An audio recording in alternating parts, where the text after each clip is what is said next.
Hello friends, आप लोग कैसे हैं? उम्मीद करते हैं आप लोग अच्छे ही होंगे। तो चलिए आज हम लोग बात करेंगे, गांधी जी जब 6 वर्ष की उनकी सज़ा हो जाती है तो उसके बाद क्या होता है। तो असहयोग आंदोलन जब स्थगित हो जाता है, गांधी जी पर राजद्रोह का केस दर्ज हो जाता है और उसे 6 वर्ष की सज़ा अदालत न्यायाधीश में सुना दिया जाता है। तो चित्तरंजन दास और मोतीलाल नेहरू इससे खफा होकर एक अन्य पार्टी 1923 ईस्वी में बनाते हैं, जिनका नाम होता है स्वराज पार्टी। और स्वराज पार्टी का बनाने का उद्देश्य होता है कि विधान परिषदों में भाग लेकर सरकार के काम काजों का बहिष्कार करना। तो इसी बीच गांधी जी को गिरफ्तार कर लिया था, उसे सज़ा सुना दिया था। फिर बाद में गांधी जब रिहा हो जाते हैं तो गांधी जी 1900 देखिए 1927 ईस्वी में एक साइमन कमीशन बनता है, जिसमें से कहा गया था भारतीय लोगों को भी सम्मिलित करने के लिए। तो इसमें क्या हुआ कि भारत ये साइमन कमीशन भारत के लिए ही बनाया गया था। भारत की यानी कि सभी चीज़ों की देख रेख क्या है, सिस्टम कैसा है, इसको देख रेख करने के लिए बनाया गया था, जिसमें से एक भी भारतीय को चुना नहीं गया था। जिससे साफ प्रतीत होता है कि अंग्रेजों का ही यानी कि सभी सदस्य थे। तो यानी कि वो गलत रिपोर्ट भी दे सकते थे, वो यानी कि भारत के आंदोलन ये सब को बताना नहीं चाहते थे। इसलिए वो यानी कि अपना सदस्य ही चुने और भारतीय लोगों का सहयोग और भारतीय लोगों का सदस्य नहीं चुना गया, जिसके कारण इस यानी साइमन कमीशन का विरोध किया गया। एक्चुअली साइमन कमीशन नाम क्यों पड़ा, तो पहले हम ये जान लेते हैं। क्योंकि ये जो अध्यक्षता है इसका सर जॉन साइमन कर रहे थे, इसलिए इनका नाम साइमन कमीशन पड़ दिया। उसके बाद क्या होता है कि जब गांधी जी इसका यानी कि 1929 ईस्वी में ये साइमन कमीशन 1927 में जब लागू होता है तो गांधी इसका विरोध करते हैं और साइमन कमीशन का विरोध खूब जोर से होता है, पूरी जोर से होता है। उसके बाद 1929 ईस्वी में यानी कि एक प्रकार का मानिए कि आर्थिक मंदी हो जाता है भारत में। आर्थिक मंदी में बहुत आदमी गरीबी, बेरोजगारी, बहुत सारा स्थिति दयनीय हो जाता है, जिसके कारण यानी कि लाहौर यानी कि वहाँ पे पूर्ण स्वराज की मांग किया जाता है। लाहौर अधिवेशन में पंडित जवाहरलाल नेहरू की अध्यक्षता में पूर्ण स्वराज की मांग किया जाता है लाहौर अधिवेशन में। और ये 26 जनवरी 1930 ईस्वी में क्या होता है, पूर्ण स्वराज की मांग करते हुए पहला बार झंडा फहरा दिया था और पूर्ण स्वराज की मांग किया था। उस देश से यानी कि बोला जाता है आज़ाद हो जाएंगे हम लोग, आज़ाद दिवस मनाया जाता है, भारत की स्वतंत्रता दिवस मनाया जाता है एक प्रकार का। उसके बाद क्या होता है, गांधी जी इरविन से यानी कि 11 सूत्री यानी कि मांग करते हैं। 11 सूत्री जो बहुत सारा नियम लगाए थे, 11 सूत्री मांग करके उसको हटाना चाहते थे, लेकिन इरविन ने गांधी जी के बातों को टाल दिया। एक्चुअली गांधी इरविन में यानी कि ये भी रोचक कथा है कि गांधी और इरविन जो है अच्छे, सब चीज़ उसके अच्छे थे, मतलब यानी कि पकड़ मजबूत दोस्ती उसकी सब चीज़ ठीक थे। लेकिन गांधी जी भारतीय थे और इरविन जो है लॉर्ड इरविन वो अंग्रेज के थे, इसलिए वो यानी गांधी जी के बात को टाल दिया गया। उसके बाद क्या हुआ, गांधी जी ने उससे कहा कि अगर आप 11 सूत्री मांग नहीं पूरा करेंगे तो हम सवर्णीय अवज्ञा आंदोलन करेंगे। तो फिर भी उन्होंने यानी कि जिज्ञासा ज़रा नहीं लिया, उससे क्या करेगा ये।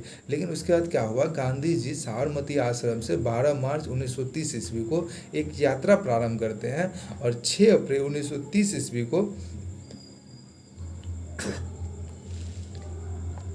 6 अप्रैल 1930 ईस्वी को गांधी जी दांडी पहुंचते हैं।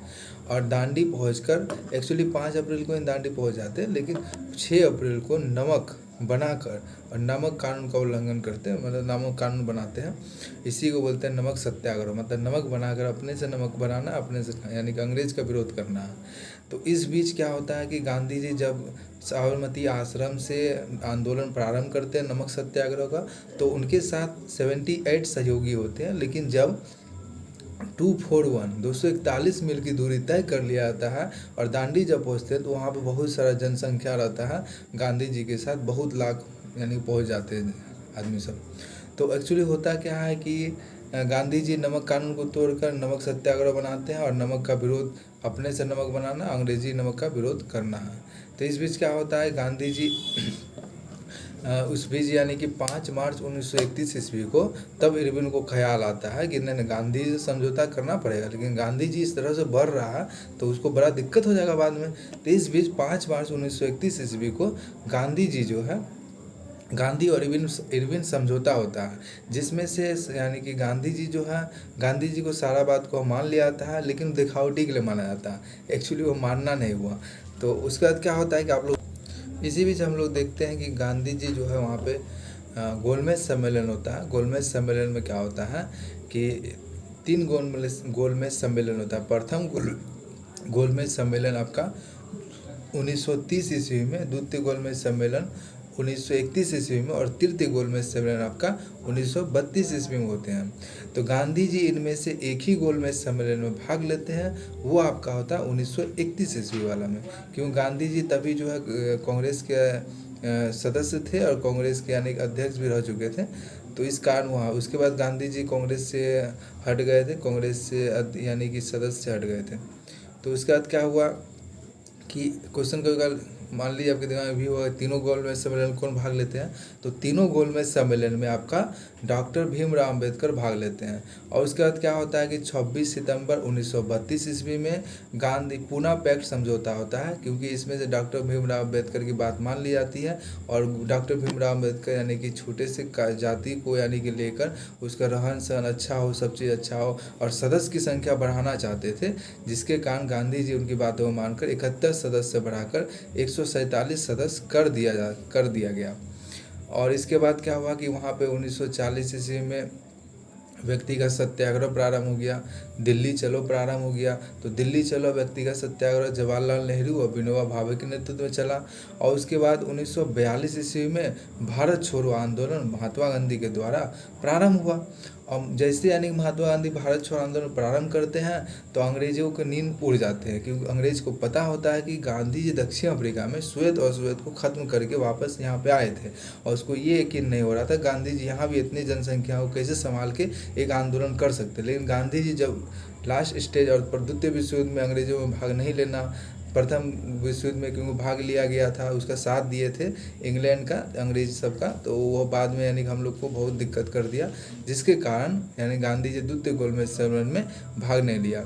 और दूसरा बात हुआ क्या कि जब 1942 में भारत छोड़ो आंदोलन प्रारंभ हुआ था तो 8 अगस्त 1942 ईस्वी को यानी कि यानी कि बोलते तो जीरो टॉलरेंस के हिसाब से जीरो ऑपरेशन, हाँ वही जीरो ऑपरेशन के हिसाब से गांधी जी और उनके सहयोगियों को गिरफ्तार कर लिया था। लेकिन इस गिरफ्तारी का कोई फायदा नहीं होता है, क्योंकि व्यक्तिगत सत्याग्रह हर एक व्यक्ति को सत्याग्रह करना है और इस सत्याग्रह को आदमी सब चलाते रहा यानी अडिग रहा, जिसके कारण यह आंदोलन सफल रहा। एक प्रकार के आंदोलन आदमी व्यक्तियों का ही आंदोलन रहा, क्योंकि गांधी जी उनके सहयोगी को तो गिरफ्तार कर लिया था, लेकिन आदमी सब जोश बना रहा और इस आंदोलन को लास्ट तक यानी प्रारंभ हुआ। उसके बाद यानी भारत देश जो है 1947 ईस्वी में आज़ाद हो गया। एक्चुअली बात हुआ क्या कि 15 अगस्त 1947 और 14 अगस्त 1947 में क्या हुआ कि जब देखा जाता है कि मोहम्मद अली जिन्ना ने कहा कि मुसलमानों के लिए एक अलग सा देश होना चाहिए, क्योंकि भारत में मुसलमान सब हिंदू राष्ट्र होने के कारण यानी कि ज़्यादा क्या बोलते हैं ज़्यादा अच्छे से नहीं रह पाएंगे, इसीलिए गांधी जी जो है मुसलमानों के लिए यानी कि और जाके इस सब चीज़ करवाने का अंग्रेज़ का ही था। अंग्रेज़ का दिमाग था कि दोनों अलग अलग रखेंगे तो हमको ज़्यादा फ़ायदा होगा। तो इस बीच में मोहम्मद अली जिन्ना को 14 अगस्त 1947 को पाकिस्तान बनाया गया और भारत देश 15 अगस्त 1947 को आज़ाद हुआ। उसके बाद एक्चुअली होता क्या है कि जब देखा जाता है कि नाथूराम गोडसे के द्वारा कि भारत देश एक हिंदू राष्ट्र होने के कारण यहाँ पे सभी धर्म हैं, लेकिन पाकिस्तान एक राष्ट्र बनाया गया है जिसमें से सिर्फ मुस्लिम धर्म अपनाया गया है, वहाँ भी हिंदू होगा। लेकिन एक्चुअली नाथूराम गोडसे के दिमाग में क्या था पता नहीं। लेकिन उसके बाद क्या हुआ, 30 जनवरी 1948 ईस्वी में गांधी जी को नाथूराम गोडसे द्वारा गोली मार दिया जाता है और गांधी जी जब मरते समय बोलते हैं हे राम, जिसके बाद गांधी जी के वहीं प्राण त्याग दिया जाता है और यानी कि नाथूराम गोडसे भी अपने आप को वहीं पे अपने आप शूट आउट कर देते हैं, मतलब अपने आप को मार देते हैं। तो इस यानी कि इतनी कहानी आपको यानी कि गांधी जी के बारे में जीवन आपको कैसा लगा। मेरा लक्ष्य आपको ज्ञान नहीं, आपको यानी कि विज्ञान के रूप में एक समझ, एक सूझ, एक बूझ के हिसाब से योगदान देना होता है। तो इसके लिए मैं आपको कहाँ तक अच्छा रहा, और अच्छा रहा तो वीडियो को लाइक कमेंट और शेयर कीजिएगा, अगर नहीं रहा तो वीडियो को लाइक कमेंट शेयर नहीं कीजिएगा। Thank you so much, thank you.